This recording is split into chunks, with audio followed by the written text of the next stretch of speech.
नीम शब। एक सुनसान पार्क की दूरदराज बेंच। दो लोग बहुत धीमी आवाज में बातें कर रहे थे। पार्क में उस वक्त इतना अंधेरा था कि दोनों की शक्लें गैर वाज़ेह थीं, मगर गुफ्तगू का अंदाज ये बता रहा था कि उनमें से एक आदमी अधेड़ उम्र है और दूसरा जवान।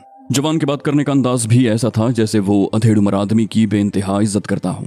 दूर सड़क पर लगा हुआ बल्ब जरा देर को रोशन होकर ऐसे बुझ जाता जैसे इस मुल्क की उम्मीदों का चिराग। बस यही रोशनी थी जो जरा देर को गिरदोपेश को रोशन करके फिर मद्धम हो जाती। तुम जानते हो मुझे तुम पर भरोसा है मगर। अधेड़ उम्र आदमी कुछ कहते कहते रुक गया। नौजवान बोला, मगर के आगे की बात मैं जानता हूं सर। नौजवान शायद मुस्कुराया भी, अंधेरे की वजह से खद्दोखाल वाज़ेह नहीं थे। बुजुर्ग ने कहा, क्या है मगर के आगे? नौजवान बोला, यही कि किसी को मेरा अंदाज पसंद नहीं है। बुजुर्ग ने कहा, हाँ, और उनके पास इस नापसंदीदगी के दलाइल हैं। नौजवान बोला, दुश्मन नई चाल चल रहा है, अब बादशाह को तोप के हिसार का फायदा नहीं होगा। बुजुर्ग ने कहा, और प्यादे? उनका चुनाव? एक को तो फांसी होने वाली थी, उसको बचा लेने पर भी सब तुमसे नाराज हैं। नौजवान ने कहा, सबकी बात से मुझे कोई फर्क नहीं पड़ता, आपका क्या ख्याल है? बुजुर्ग ने कहा, मेरा ख्याल है कि ऐसी चाल के बाद या तो बदतरीन मात होती है या यादगार फतह। नौजवान ने कहा, चलें, जो भी होगा गैर वाज़ेह नहीं होगा। नौजवान को शायद उनकी बात से मायूसी हुई थी। ये बात बुजुर्ग ने भी महसूस की। बोले, तुम मुझे गलत न समझो मेरे बेटे, ये फैसले हंसी खेल नहीं है। नौजवान ने कहा, तो क्या आप ये चाहते हैं कि हमारे अंदाज में संजीदगी नजर आए? बुजुर्ग ने कहा, तुम ठीक कहते हो, तुम अपने हिसाब से काम करो, बाकियों को मैं खुद झेल लूंगा। नौजवान ने कहा, शेरों खून बढ़ा दिया आपने। बुजुर्ग बोले, मगर मुझसे कुछ छुपाना नहीं, समझे? नौजवान ने कहा, यह सवाल ही नहीं बनता सर। बुजुर्ग बोले, अब बन गया है, बोलो हाँ। नौजवान ने कहा, सब आपके इल्म में लाया जाएगा, और उसी बूढ़े की नसीहत पर अमल कर रहा हूं मैं। लोगों पर मशीनों से ज्यादा भरोसा करता हूं। दुश्मन जब खला में चला गया और हमें पता है कि हम अभी वहां नहीं जा सकते, तो मैंने इसी कुर्रे में कई गार ढूंढ लिए। बुजुर्ग ने कहा, मेरी परेशानी की एक और वजह भी है। नौजवान बोला, जानता हूं सर। बुजुर्ग ने पूछा, अच्छा वो क्या? नौजवान ने कहा, मैं। बुजुर्ग बोले, हाँ, तुम्हारे बाद मरना पड़ा तो मैं मर नहीं सकूंगा। कोई और मुझे नजर नहीं आता जिस पर इन जिम्मेदारियों को छोड़कर मर जाऊं। ठीक से मरने दो मुझे। नौजवान ने कहा, सर, आपकी जिंदगी में ही 3-4 ऐसे लोग तैयार कर जाऊंगा जो मुझसे भी ज्यादा आपको अच्छे लगेंगे। बुजुर्ग बोले, बहरहाल फिर भी पहले मुझे मरने देना। खैर, काम की बात करो। नौजवान ने कहा, 5 धमाके उन्हीं जगहों पर हुए जिनकी मैंने पहले से निशानदही कर दी थी। बुजुर्ग ने कहा, तो फिर वो रोक के क्यों नहीं गए? जानी नुकसान कितना हुआ? नौजवान ने कहा, कोई भी नहीं। बुजुर्ग ने पूछा, वो कैसे? नौजवान ने कहा, क्योंकि निशानदही के बाद उन इमारतों में ऐसी आग लग गई कि सब निकल कर बाहर आ गए। धमाके के वक्त वहां कोई भी नहीं था। बुजुर्ग ने कहा, अब क्या ये ऊट पटांग अंदाज नहीं है? नौजवान ने कहा, बस कुछ दिन इसे बर्दाश्त करवा दें। बुजुर्ग बोले, नहीं, जब पूछा जाए तुम कहना कि हमें उनकी इत्तला नहीं थी। नौजवान ने कहा, झूठ बुलवाएंगे सर। नौजवान शायद फिर मुस्कुराया था। बुजुर्ग ने कहा, इस पेशे पर मकर खुदा ने माफ कर दिया है शायद, और जो इमारतें तुमने ली हैं वो गैर महफूज हैं। नौजवान ने कहा, बस यही बात उनकी हिफाजत की जामिन है। बुजुर्ग बोले, देखो, मुझे बाइज्जत रिटायर होना है। नौजवान ने कहा, आप भी मुझसे गैर मुतमईन हैं? बुजुर्ग बोले, हाँ, but I like it that way. अब और धमाके तो नहीं होंगे? नौजवान ने कहा, 1-2 और करने पड़ेंगे। इस पर अधेड़ उमर साहब शायद घूर कर रह गए। बोले, आखिर हेडक्वार्टर कहाँ बनेगा? नौजवान ने कहा, फिलहाल 3-4 महीने मुझसे ये ना पूछें। बुजुर्ग बोले, चलो अब मैं चलूं। नौजवान ने कहा, जरा टहलते चलें। बुजुर्ग बोले, क्यों? नौजवान ने कहा, सर, हाजमा अच्छा हो जाएगा। बुजुर्ग ने कहा, ओह, मैं सिक्योरिटी बुलवाऊं? नौजवान बोला, सर खुदारा इन सोचों से बाहर आ जाएं। बुजुर्ग ने हैरत से कहा, तो फिर? नौजवान बोला, इसी तरह चलते हैं। एक गाड़ी में बैठकर एक घर तक चलेंगे जिसके 2 दरवाजे हैं। आप पिछले दरवाजे से घर जाएंगे और ये गाड़ी उनको दिखाने के लिए वहां से कहीं और जाएगी। बुजुर्ग ने पूछा, कहाँ? नौजवान ने आंख दबाते हुए कहा, सेक्रेटरी दाखिला के घर। बुजुर्ग ने कहका लगाया, बोले, ओ, 2 धारी चला रहे हो, चलो आओ चलें। अचानक एक परिंदे की आवाज आई और जवान ने हाथ उठाकर जमाई ली। सुबह सादिक अपनी आखिरी सांसें जी रही थी। कुछ ही देर में वो वक्त शुरू होने वाला था जिसमें झूठों की भरमार अपनी मसनूई सदाकतों का विर्द करती हलाल रिस्क की तलाश में निकल जाती है। ये वही वक्त है जिसमें वो परिंदे जिनको हम बेज़बान समझते हैं, कतार अंदर कतार फरेब और चर्ब ज़बानी की बजाय खुदा की हम्द व सना करते हुए अपनी मंजिलों की तरफ निकलते हैं। वक्त की इन मौसीकार सातों में अली चलते चलते एक दरवाजे के पास रुका। ये एक मुतवस्सित तबके के लोगों का मोहल्ला था। मुनासिब हद तक चौड़ी गलियां उसके मेमार की फराग दिली की कहानी सुनाती थीं। झुके हुए सायादार दरख्त गली के दोनों अतराफ सलीके से लगाए गए थे। अली कई गलियों से होता हुआ उस दरवाजे तक पहुंचा था, मगर क्यों? ये बात बस वही जानता था। अली एक 27-28 साल का नौजवान था। निकलता हुआ कद और चौड़े शाने अक्सर देखने वालों की नजरों का मरकज बन जाते। रफ्तार निस्बतन तेज थी जिसमें जल्दबाजी का गुमान होता था।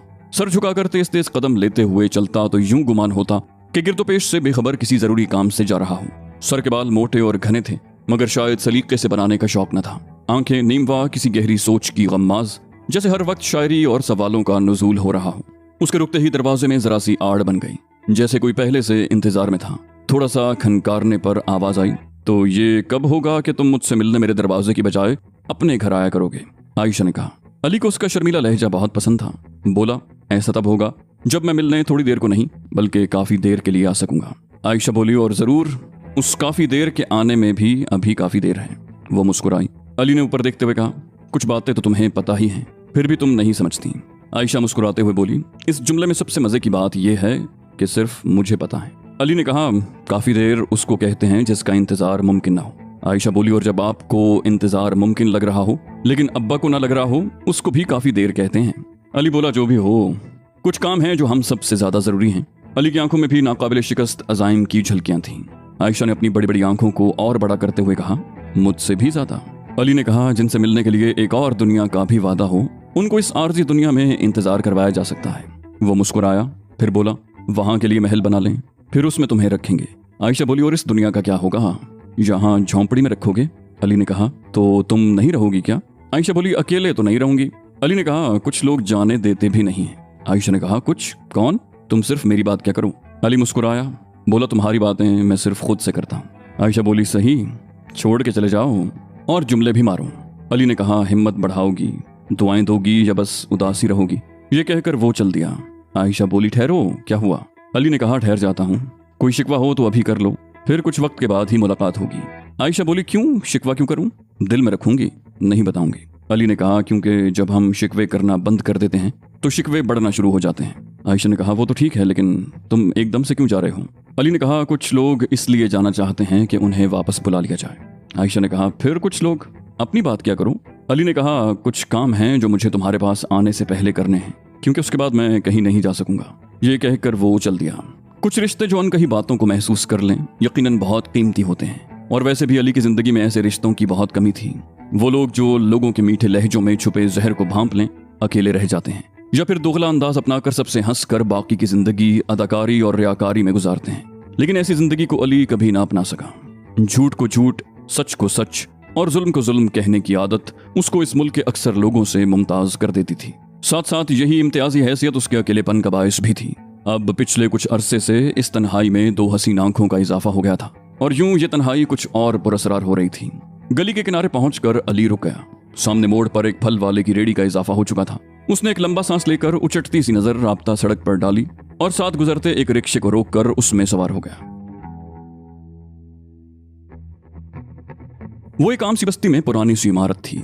घर के आगे डमडम की बाड़ थी। शोर करता हुआ दरवाजा खुलते ही एक कुशादा सहन में ले जाता।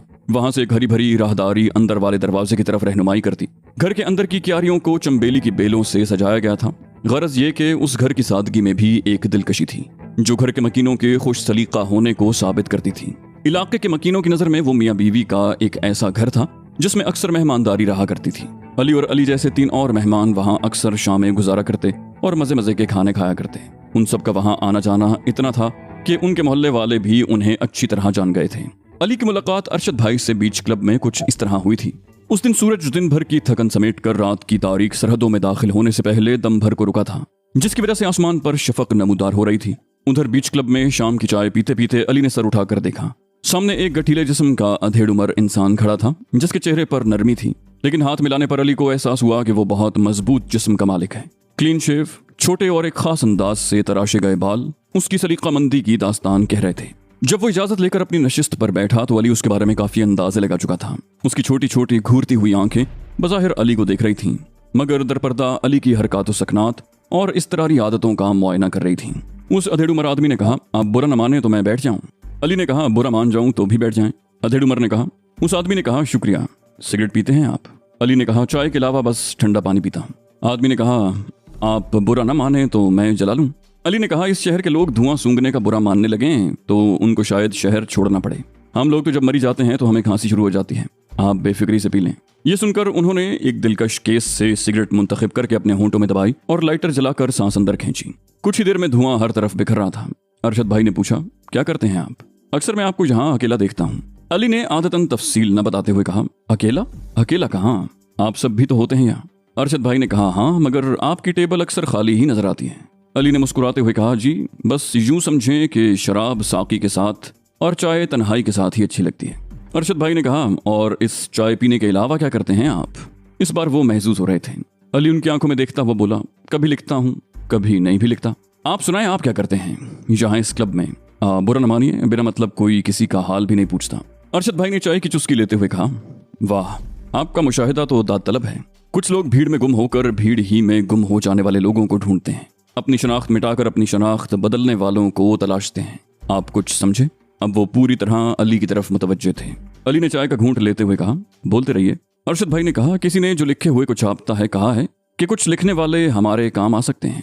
आपका क्या ख्याल है? अली ने कहा, मेरा ख्याल आपकी बात पूरी होने का मोहताज है मोहतरम। अरशद भाई बोले, मैं कर्नल हूँ, मगर अक्सर मैं आपको आम से हुलिये में नजर आऊंगा। क्या आप सहाफ़ी होकर ऐसा कर सकते हैं? वो गौर से अली की जानिब देखने लगे।